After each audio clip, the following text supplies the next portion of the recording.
Boom. I always have the last word in my hypothetical conversation.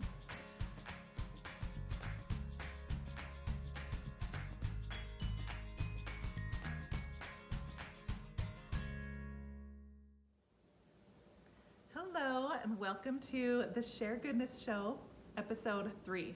This one is called Why Should I Share the Gospel Online? And I have shared in previous episodes the importance of sharing goodness, period. Lots of quotes, lots of talks on the importance of this topic, but there are also many quotes and talks about the importance of sharing goodness online. So the first point that I want to make is that sharing the gospel online is more effective. We can reach so many more people. The internet is a beautiful tool. It can also be a scary tool, and so it just depends on how we use it.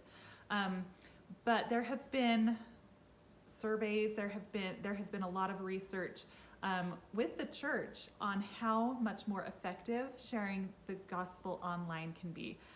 Specifically with missionary work, there's been a lot more referrals that have gone online, especially since 2020. It's just kind of exploded. And so it's not hard to understand why sharing the gospel online is so much more effective than it used to be, or than not doing it online at all. So that's the first point. It's just kind of obvious. We can reach a lot more people. The second point is that, one thing that I have a lot of people tell me is that they don't like to be online because there's so much darkness and so much evil online. And that's true.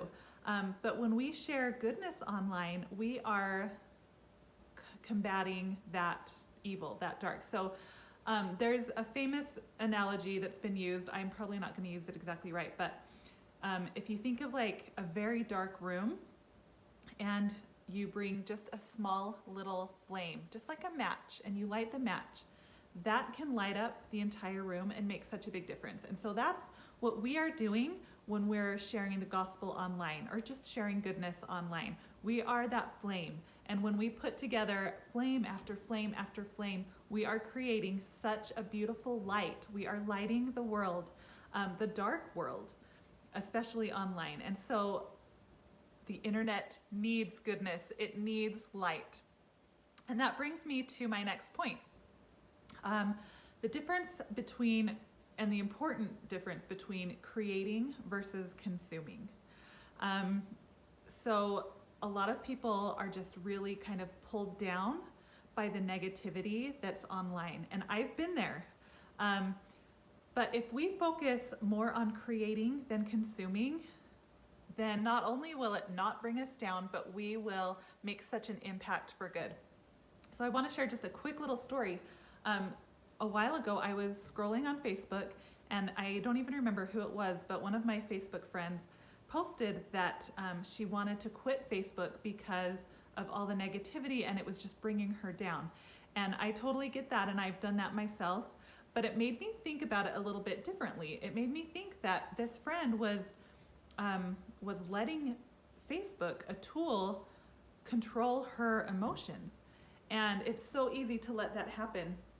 But if we are in control and if we use social media for good, and we're concentrated on consuming content rather than, or not consuming, if we're focused on creating content rather than consuming content, it will make such a big difference. In fact, now when I scroll Instagram, I hardly ever look at anything.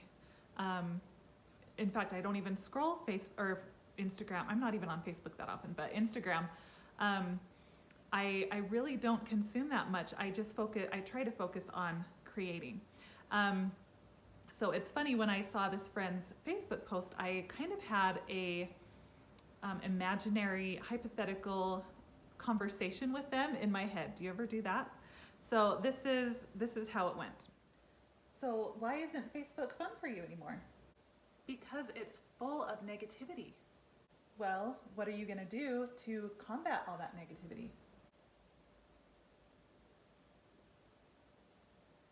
Are you creating positive posts yourself? Well, no, but even if I did, that wouldn't take away all the negativity out there. But if you keep yourself busy creating good content, you're not going to have time to consume the bad. Boom. I always have the last word in my hypothetical conversations. I hope that kind of got the point across. That's pretty much it for this episode, but I do want to tell you to stay tuned because there will be an episode all about specific ways that we can share goodness online. In fact, I have a little printable, and I'll put it in the description here if you want to just click the link for 20 easy and effective ways to share the gospel online today. So go check that out and stay tuned for more goodness.